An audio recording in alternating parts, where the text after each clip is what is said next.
Boxing Voice. Here with Barry Hunter, trainer of Lamont Peterson. Barry, what are you expecting come Saturday night from Edgar Santana?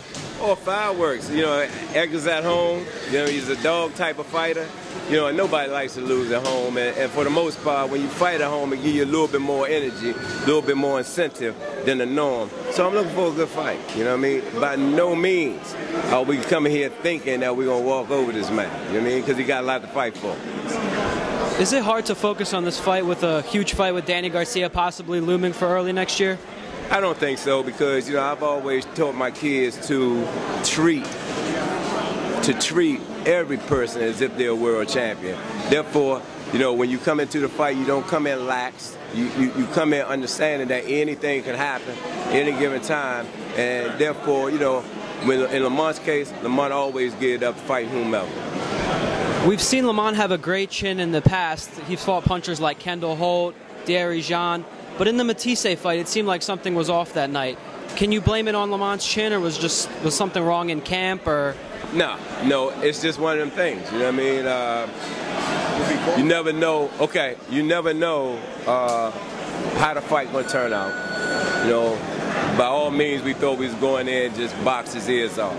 I think Lamont, you know, his heart is so big when he's going to fight, and I think he let his heart get the best of him. You know, when he got hit in the back of the head, I really think he never recovered from that. You know what I mean? And after that, you know, of course, he went into battle mode, forgot about the strategy, the plan, and it cost him. The good thing in that fight is that Smoker stopped him, so he didn't take a whole lot of punishment. And so we were able to come back, and you see what he did against Derek James, which was a good fight.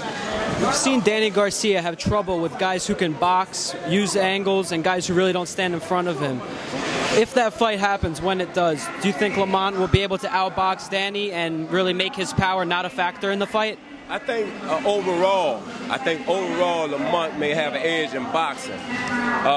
Danny can box too. Of course, he's one of the kids that's won a USA move, so they both can do these things. And then you got two guys that lay their life down in the ring. You know what I mean?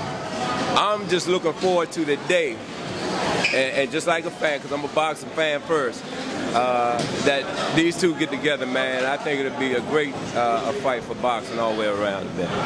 Now, the popular boxing axiom is that, you know, if one guy beats another guy and then this guy fights that guy, he's going to win. Now, we've seen Danny demolish Matisse, dominate him, and put him on his back. Lamont didn't do so well against Matisse, so is it fair to say that Danny would do better against Lamont? No, because when you look at boxing as a whole, and you know the old saying, styles make fights, Lamont stopped Kendall Holt. Danny struggled with it. Close, so, you know, there it is. So you can't look at one and not the other. I just think when you put the two together, you know what I mean, that night is going to be a great fight for boxing. Now, one last question. The Boxing Voice.